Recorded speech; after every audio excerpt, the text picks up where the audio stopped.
누가복음 18장 18절로 23절 말씀 다 찾으신 줄 알고 제가 말씀을 봉독하겠습니다. 어떤 관리가 물어 이르되 선한 선생님이여 내가 무엇을 하여야 영생을 얻으리까? 예수께서 이르시되 내가 어찌하여 나를 선하다 일컫느냐? 하나님 한 분 외에는 선한 이가 없느니라. 내가 계명을 안 하니 간음하지 말라, 살인하지 말라, 도둑질하지 말라, 거짓 증언하지 말라, 내 부모를 공경하라 하였느니라. 여짜오되 이것은 내가 어려서부터 다 지켰나이다. 예수께서 이 말을 들으시고 이르시되 네게 아직도 한 가지 부족한 것이 있으니 네게 있는 것을 다 팔아 가난한 자들에게 나눠주라. 그리하면 하늘에서 네게 보화가 있으리라. 그리고 와서 나를 따르라 하시니 그 사람이 큰 부자이므로 이 말씀을 듣고 심히 근심하더라. 아멘. 오늘은 누가복음 18장 18절로 23절 말씀을 본문으로 해서 성도의 성공이라는 제목으로 하나님의 말씀을 전하겠습니다. 오늘 본문에 나오는 어떤 관리는 아마 고위 관료였던 것 같습니다. 그리고 그냥 부자도 아니고 성경을 보니까 큰 부자라고 되어 있습니다.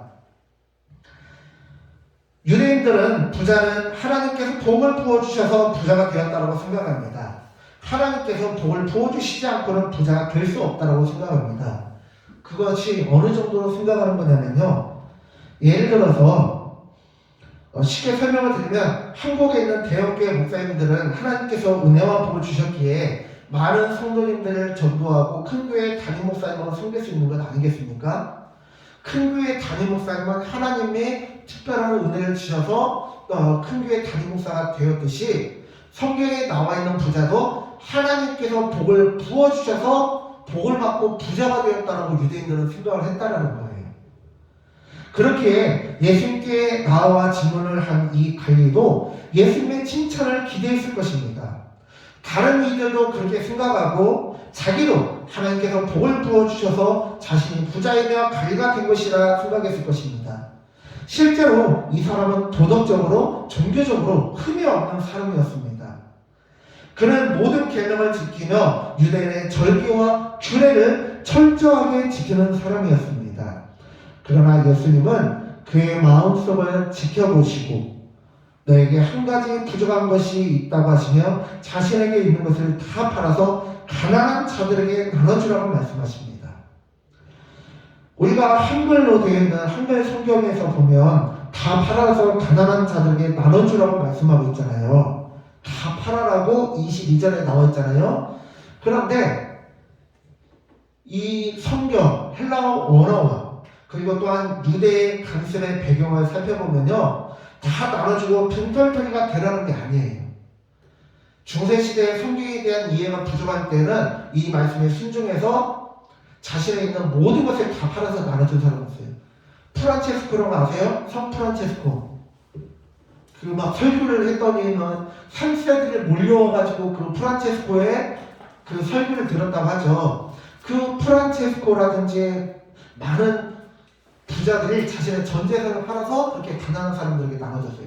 그런데 그렇게 하라는 것이 아니고요. 오늘 본문에 나와 있는 말씀은 어떤 것이냐면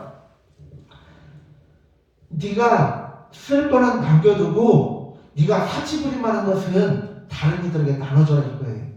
저보세요. 멀쩡하게 택시 운전하면서 자기가 가진 이득을 가지고 자기도 먹고 살아야 될 거 아니에요. 근데 자기 가족을 쫄쫄 굶고 다른 사람 도와주는 것도 웃기잖아요. 그러니까 자기 가족이 쓸 거를 빼고 다른 사람 도와주라는 거예요. 그런데 여기 말씀해 보니까 23절을 보니까 이 사람은 큰 부자래요. 그냥 부자가 아니고 큰 부자라고 하는데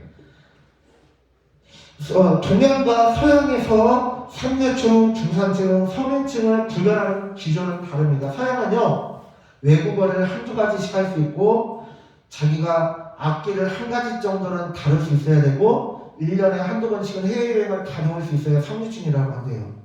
한국어하고 기준이 다르죠. 한국어하고 기준이 다르죠. 한국의 부자는 누구인가, 그리고 중산층은 누구이고 서민은 누구인가에 대해서 어떤 사람이 인터넷에 글을 올린 걸 봤는데 기가 막히더라고요. 서양 사람들은 어떨지 몰라도 우리 한국 사람들은 맞아, 저게 부자와 중산층과 서민과 가난한 사람을 구별하는 방법이지 무릎을 탁 칠 거예요. 자, 부자는 어떤 사람이냐면 일하지 않는데도 재산이 늘어난대요. 그럼 일하지 않는데도 재산이 늘어나면 부자래요. 그래요, 안 그래요? 이재용 회장 같은 사람 하루에 몇십억씩 써도 다 못 써요. 다 못 쓰고 오히려 막 1년이면 몇 조씩 순이익을 얻잖아요. 네? 그런 큰 부자들. 그런 큰 부자들이 아니더라도 재산이 100억 이상만 돼도 그 이자만으로도요, 1년이면은 우리 서민들한테는 이자가 쬐깐 하잖아요. 그런데 부자들은요, 뭐 100억, 200억씩 맡기는 부자들은 은행에서 이자도 막 한 10%, 20%씩 붙여줘요. 얼마나 20%는 오바고 제가 알기로 한 5%, 10%그 정도 사이로 알고 있거든요. 그러면은 10%만 해도 10억이고 5%만 해도 5억이고 100억 넣었을 때, 자, 그렇게 일하지 않아도 재산이 늘어나면 부자. 그리고 일하지 않아도 재산이 그대로는 중산층. 야, 일하지 않는데 재산이 그대로다. 그럼 제 기준으로 봤을 때 그 사람은 중산층이 아니라 그 사람도 부자일 것 같은데, 예, 일하지 않아도 재산이 그대로는 중산층.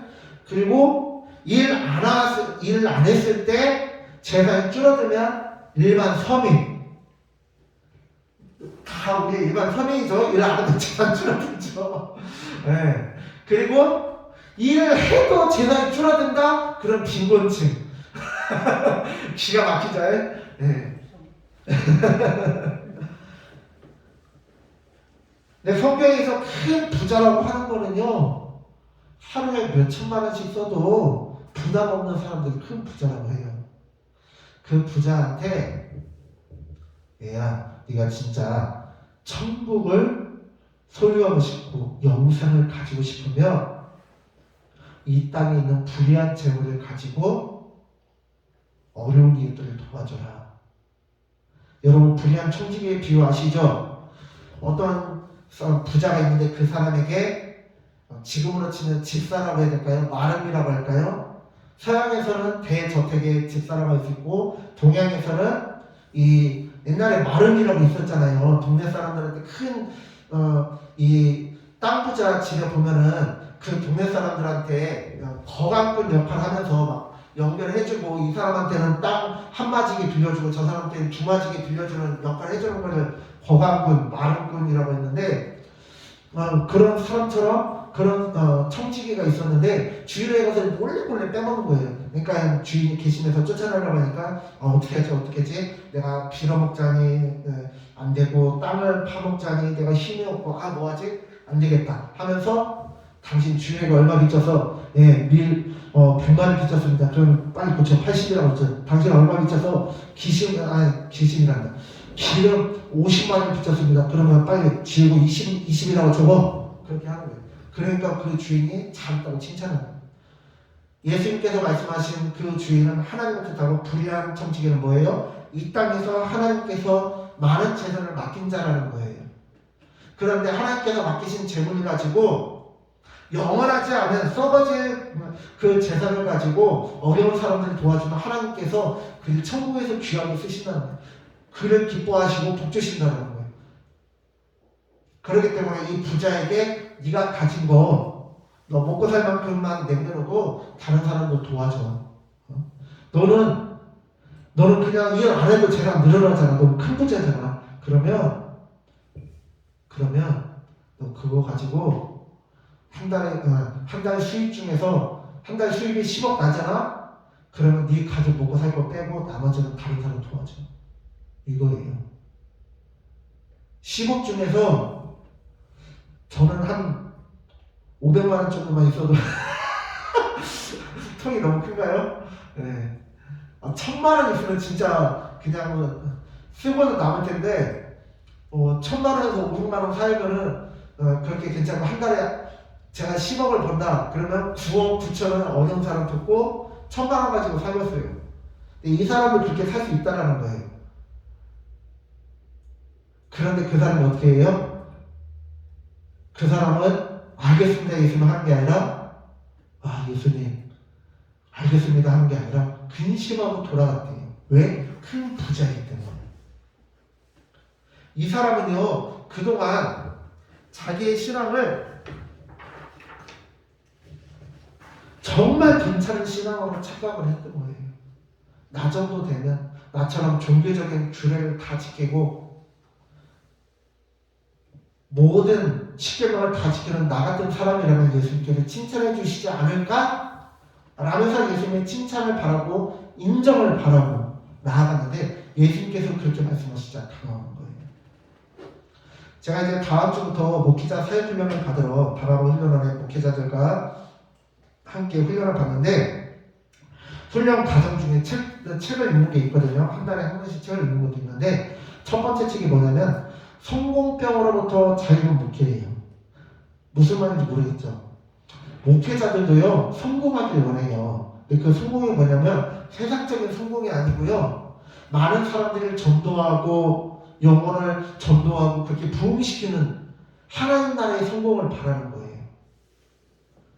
하나님의 일을 하기를 원하거든요. 그런데 5년이 지나고 10년이 지나도 성도가 늘지 않고 오히려 줄어들고 그렇게 하잖아요. 그러면 목회자들 마음에도 시험이 들고요. 진짜 하나님께서 나를 선택하신 게 아닌가? 하나님께서 나를 이 길로 인도하신 게 아닌데 내가 괜히 이 길로 왔나? 그런 좌절감을 느끼게 돼요.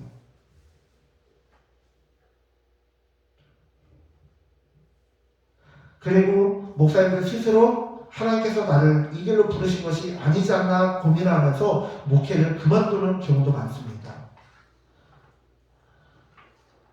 그런데 그 책에서는 뭐라고 하냐면요. 하나님 나라의 성공은 그런 게 아니다라고 얘기해요. 물론 성공가 많이 늘어나고 하면 좋죠. 그런데 그렇다면 그것이 진짜 하나님 나라의 성공이라면 5년이 지나고 10년이 지나도 성도가 2명, 3명밖에 없는 교회 목회자들은 다 실패잖아요. 선교사님들 선교지에 가서 전도하기 힘들잖아요. 5년이 지나고 10년이 지나도 지금 아프가니스탄 같은 데는 내전이 일어났잖아요. 그런 나라들에서 전도하는데 전도가 안 되면 그 선교사님은 하나님이 안 쓰시는 사람인가요? 아니잖아요. 아프가니스탄 같은 경우는요, 아시잖아요. 얼마나 극단적이냐면요, 선교사가 전도하려고 아이에게 빵을 줘요. 그러면 애가 배고프니까 그거 받아먹을 거 아니에요? 받아먹었다고 알라신을 배신했다고 총사 죽이고요. 온몸에 폭탄 불려가지고 미국 기지에 보내고 그래요. 그런데 그런 나라에서 5년이 지나고 10년이 지나도 복음을 못 전했다고 그 선교사님 무능한 사람이라고 욕할 수 있어요? 그럴 수 없잖아요. 그 책에서 뭐라고 하냐면요. 하나님 말씀에 순종하고 하나님 말씀대로 살아가는 것이 진정한 성공이다라고 얘기하는 거예요. 성도가 늘어나고 교회가 퍼지고 부흥하는 것 그건 표면적인 현상이고 그건 2차적인 것이고 1차적인 것은 무엇이냐? 목회자가 하나님 앞에 바로 서는 것 하나님 말씀대로 살아가는 거예요.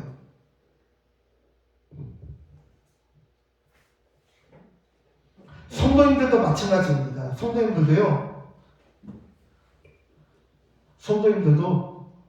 오늘 본문에서 예수님은 이 부자 관리를 다른 사람들이 생각하듯이 칭찬하듯이 칭찬하지 않고 네 속에 지금 예수님께서 부자 관리를 물어보시는 거는요. 너에게 진짜 있는 게 지금 돈이 너에게 1번이냐 하나님이 1번이냐를 물어보는 거예요.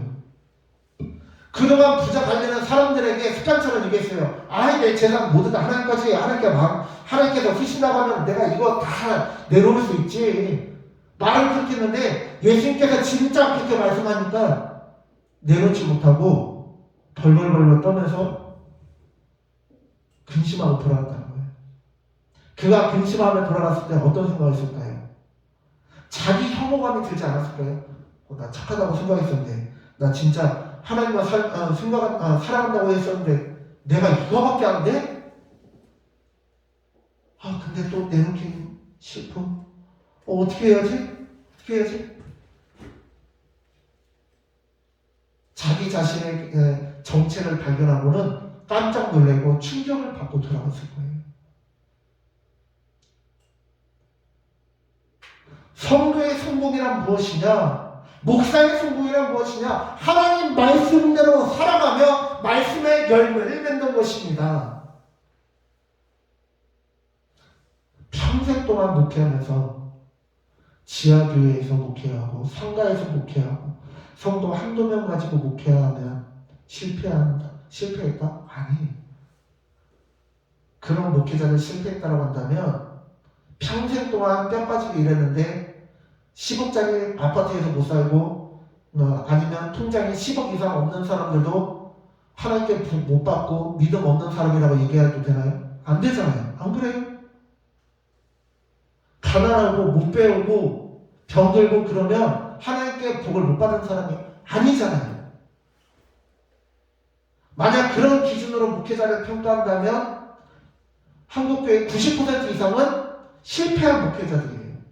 이미 목회를 그만두신 그런 목사님들까지 포함하면 거의 97%, 98%의 목회자는 실패한 사람들이에요. 그런데 그게 실패가 아니라는 거예요. 성도가 많건 적건 그게 중요한 게 아니라 하나님 말씀대로 살아가는 게 중요하고, 내가 부자이든 아니든 많이 배웠든 안 배웠든 내가 병들었든 병이 없든 그것이 중요한 게 아니라 하나님 말씀대로 살아가는 게 진짜 성공한 목회자이고 성공한 성도다 이 말입니다. 우리 김철은 교사님, 저는 진짜 우리 김철은 교사님 하나님 앞에서 성공한 집사님이라고 생각합니다. 성공한 성도님이에요. 우리 소찬영 권사님 정말 하나님 앞에 성공한 권사님이십니다. 왜요? 하나님 말씀대로 살아가시니까. 이것을 믿으시기 바랍니다. 이것을 우리가 믿을 때요, 확신하게 될 때 어떤 일이 일어나는지 아세요? 다른 사람과 비교 안 해요. 저 사람 자식은 서울대 갔다는데 내 자식은 원대밖에 못 들어갔네? 저 사람 자식은 삼성에 들어갔다는데 내 자식은 어디 중소기업밖에 못 들어갔네? 저 사람 자식은 연봉이 부부가 합쳐서 연봉이 7천, 8천이라는데 내 자식은 연봉이 3천, 4천밖에 안 되네?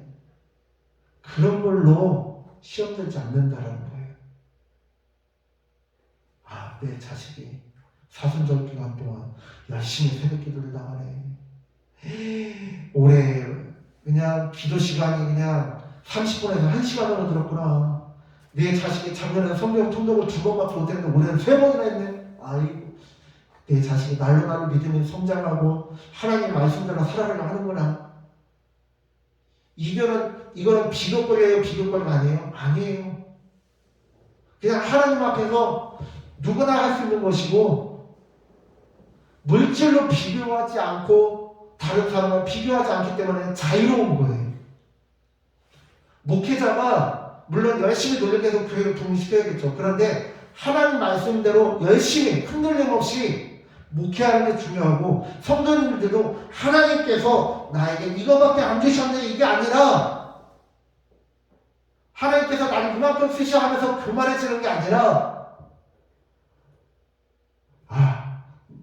하나님 말씀의 열매를 맺어가는 삶이 얼마나 소중한가, 그것을 깨닫게 되면 자유로운 목회, 자유로운 신앙생활이 된다는 거예요. 사랑하는 성도님들, 성도의 성공이란 세상의 기준이 아니라 얼마나 하나님 말씀대로 살아가며 말씀의 열매를 맺어가는 자입니다. 그렇기 때문에 우리 소찬영 권사님, 우리 김철원 집사님, 저 그리고 우리 모든 성도님들이 올 한 해 동안 나에게 주신 올해 2022년 말씀이 있지 않습니까? 그 말씀의 열매를 맺는 2022년이 되어지기를 간절히 축원합니다. 기도하겠습니다. 하나님, 우리가 오늘 주님의 말씀을 살펴봅니다. 주님께서는 세상 사람 모두가 성공했다라고 말하고 세상 사람 모두가 하나님께 복받은 자다라고 인정하는 사람을 향해 너의 중심은 무엇이냐라고 물어보십니다. 네가 정말 하나님만 사랑하느냐, 아니면 하나님께서 돈을 주셨기 때문에, 부귀영화를 주셨기 때문에 하나님을 사랑하는 것이냐라고 본질적인 질문을 하십니다. 이 질문은 이 사람에게만 하는 것이 아니라 우리에게도 하십니다. 네가 지금 건강하기 때문에 나를 믿느냐? 네가 지금 잘 되기 때문에 나를 믿느냐? 성공하기 때문에 나를 믿었느냐? 아니면 성공보다 하나님을 더 사랑하느냐?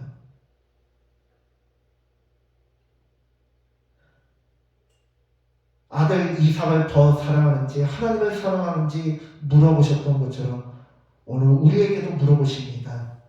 그 질문 앞에 주님, 우리가 주님을 사랑합니다라고 고백하게 하여 주시옵소서. 감사드리며 예수님의 이름으로 기도드립니다. 아멘.